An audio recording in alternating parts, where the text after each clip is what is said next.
चार पुरुष वक्त्यांनंतर आता मी एक स्त्री वक्त्यांना बोलवणार आहे इथे, Olga तेलिस.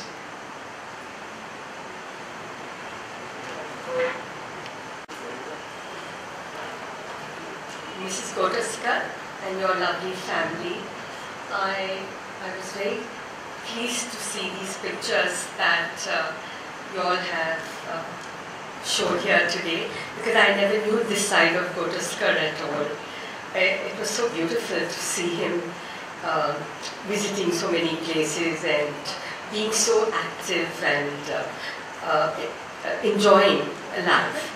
To me, he was an encyclopedia, someone who was so wise and knew everything. And my interaction with him was a learning process.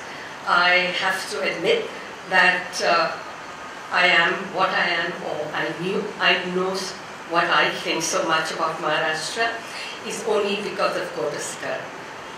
In the late 70s and 80s, he educated me on the sugar barons of Maharashtra.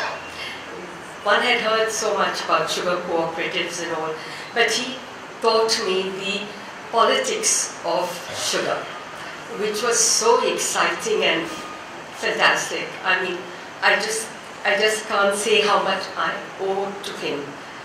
And I will be a less knowledgeable journalist because he is not here.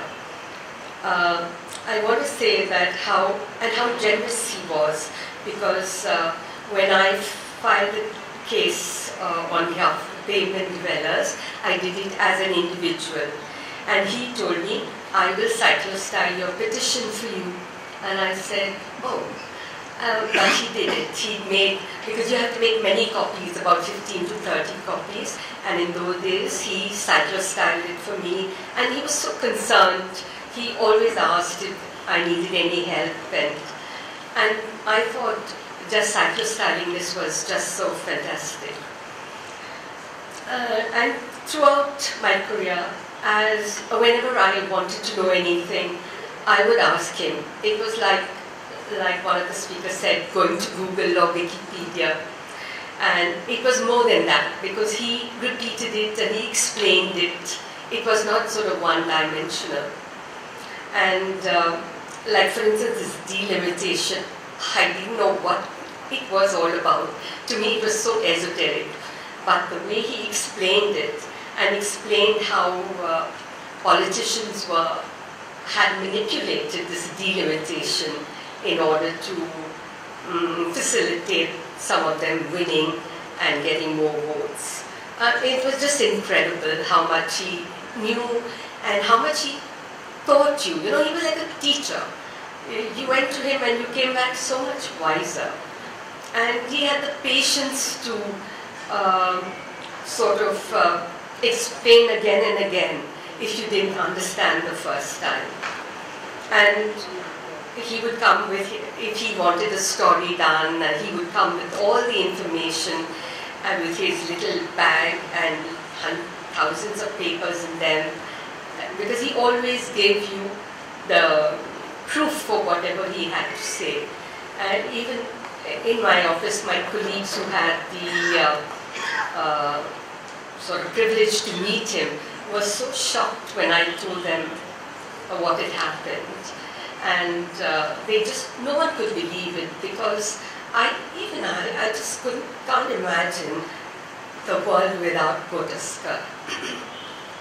And yeah, what else can I say? Yeah, so whether it was the sugar karkhana, the one at Nariman Point, or in Deccan Sugars, where I used to go and meet him. These were little centers of knowledge he had converted them into. And I remember him taking me, once we went on a tour of sugar factories to the Varner factory, which he was so thrilled. You know, he used to tell me it looks like Parliament House. And I always wondered if I would ever see it. And I did, thanks to him.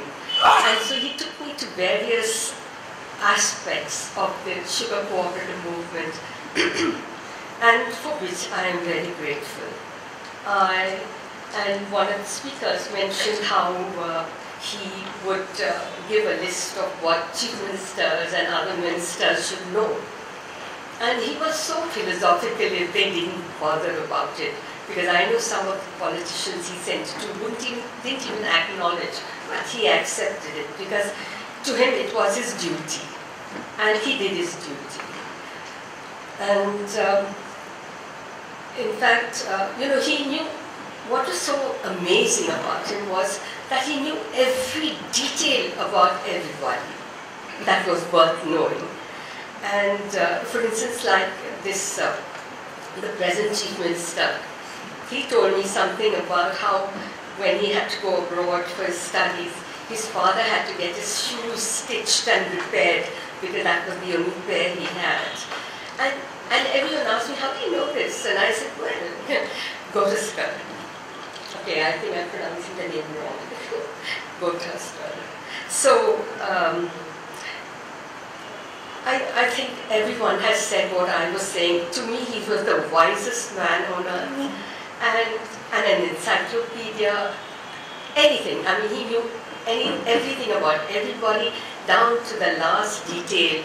People's education, qualification, how many marks he got, and about the assembly and parliament. I mean, there was nothing he didn't know about rules, regulations, who got how many votes, etc.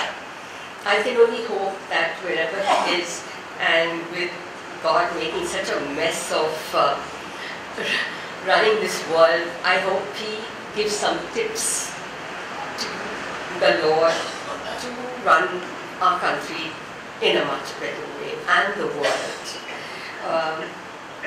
I think the Gothoskar family and all of us were very blessed to know him and to be part of his world and to have learned so much from him.